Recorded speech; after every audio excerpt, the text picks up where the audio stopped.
राम राम शेतकरी मित्र, मी तुमचा शेतकरी मित्र दौलत बारापात्री यूट्यूब चॅनल तुमचं स्वागत करत आहे. शेतकरी मित्रो, आता बऱ्याच शेतकऱ्याच्या समस्या आहेत की बाबा तीळ झाकून ठेवल्याच्या नंतर काळा पडते. जास्त दिवस झाकल्याच्या नंतर काळा पडणारच आहे. तिळाला फक्त 3 दिवस झाकायचं. ते 3 दिवस कशासाठी झाकायचं माहीत आहे का? लवकर फुटाव. आपण असा फारीवर टाकल्याच्या नंतर लगेच ते असा दुसऱ्या तिसऱ्या दिवशी गळून खतम होते. 3 दिवस झाकायचं आणि 2 दिवस वाळू द्यायचं. 2 दिवस ऊन द्यायचं. तिसऱ्या दिवशी त्याला पुन्हा नाही का तिसऱ्या दिवशी झडकून फेकूनच द्यायचं. त्याला ठेवायचं नाही, दोनदा दोनदा तीनदा तीनदा झडकत बसायची परेशानी नाही.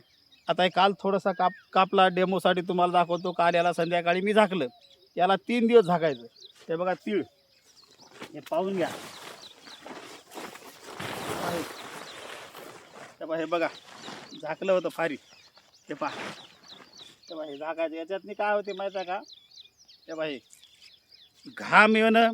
आता याला घाम सुटला, याला घाम येणं. हे पाय घाम येऊ नये पाय आहे की नाही पाय. हे हे हे बात तोंड उलतात लवकर. हे पाय हे हे तोंड लवकर उलतात. असे पटदिशा उन्हाचा तडका भेटला की फटकन उलून नाही का फुटून जातात.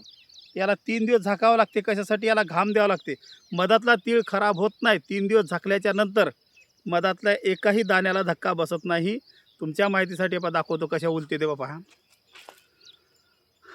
हे पहा दिसते. हे बघा याचे तोंड उलून आहे जराशी. हे असं होते घाम दिल्याच्या परिणामी. बघा तोंड थोडंसं उरलं. एवढं अर्जंट उलते. तुम्ही उन्हात टाका डायरेक्ट, तुम्हाला 8-15 दिवस खाते. ते फारी लवकर रिकामी होत नाही. फाऱ्या लवकर रिकाम्या करायच्या, फटफट रिकाम्या करायच्या. तिळाला 1 रुपया धक्का लागत नाही. 3 दिवस त्याला ऊन द्या, व्यवस्थितशीर ऊन द्या, पद्धतशीर ऊन द्या. काहीच होत नाही तिळाला. तर त्याला म्हणजे झाकल्याच्या नंतर काही होत नाही. फक्त 3 दिवस कंटिन्यू झाकून ठेवायचं. 3 दिवसानंतर तुम्ही फारीवर फेकाव. 4थ्या-5व्या दिवशी फिनिश. 6व्या दिवशी तर काय काही तुमच्या फारीवर राहत नाही. 10 वेळ ठोकायची गरज नाही. असा तुम्ही वाळू घाला फारीवर डायरेक्ट. त्याला 3दा ठोकावं लागते. याला 3 वेळ ठोकायची गरज नाही. एकच वेळ रट्टे देऊन फेकून द्यायचं काम आहे. नाहीतर बऱ्याच जणांची परेशानी होते. 3दा झडकतात, 4दा झडकतात. ते लई म्हणजे ते लाँग प्रोसिजर. जवळपास 15 दिवस आरामशीर खाते एक फारी. हे 6व्या-7व्या दिवशी फारी मोकळी. डबल त्याच्यावर दुसरा माल टाकायचा. पण 3 दिवस त्याला झाकणं खूपच अत्यंत गरजेचं आहे. तिळाला काहीही होत नाही, काही तकलीफ होत नाही, काही त्याचं खराबा होत नाही. माल पद्धतशीर राहते. तुमचा काळा पडत नाही, काही पडत नाही. तुम्ही जास्त झाकून ठेवल्याच्या नंतर काळा पडणारच आहे. जास्त नाही ठेवायचं. फक्त 3 दिवस द्यायचं, झाकून ठेवायचं. 3 दिवसात त्याला घाम सुटून पडापड फुटते. उन्हाचा तडका, नुसती हवा लागली तरी फुटते, ऊन नसलं तरी फुटते. आणि ह्याला आहे की नाही, त्याला कंटिन्यू ऊन पाहिजे तरच फुटते. पण याला हवा जरी लागली, साधारण ऊन राहिलं तर खूपच फुटते.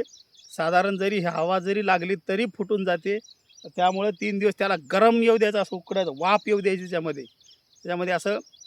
आणि ते तोंड ऑटोमॅटिक उलतात. जसं तुम्ही त्याला गरमी देसाल ते तोंड ऑटोमॅटिक उलतात, असे फाकतात. मग लगेच आहे की नाही तडकन उन्हाच्या तडक्यानं फुटून जातात. ठीक आहे मित्रो, तुम्हाला जर काही समस्या वाटली तर मला विचारा. कारण तर कसं आहे, प्रत्येक माणूस आता तिळाचे शेतकरी बरेच आहे, ते उत्पन्न घेतात. बरेच परेशान आहेत. त्याने मला बरेच सवाल केले, असं होते तसं होते. मला काहीच होत नाही. 3 दिवस झाकून ठेवा. 4थ्या दिवशी ठेवूच नका झाकून. आपल्याला फक्त त्याचे तोंड उलवायचे आहेत. त्याचे तोंड उलले म्हणजे फटकन फुटून लवकर खाली गळून जाते. ते कार्य करा. नक्कीच तुमचा फायदा होईल. घाटा होत नाही. कारण मी आतापर्यंत तेच करत आलो. 3 दिवस झाकून ठेवतो, नंतर लगेच त्याला आहे की ना फारीवर टाकतो. 6व्या-7व्या दिवशी खतम. फारीच्या बाहेर. 10 वेळ त्याला 4 वेळ झडकत बसत नाही. एकच वेळ झडकतो, फेकून देतो. तिळाचं उत्पन्न तेवढंच येते. घाटा काहीच होत नाही. तिळाचं वजनसुद्धा घटत नाही. काहीच होत नाही. एवढं एक लक्षात ठेवा. या हिशोबाने तुम्ही करा. तुमचा नक्कीच फायदा होईल. अनुभव घेऊन पहा थोडासा.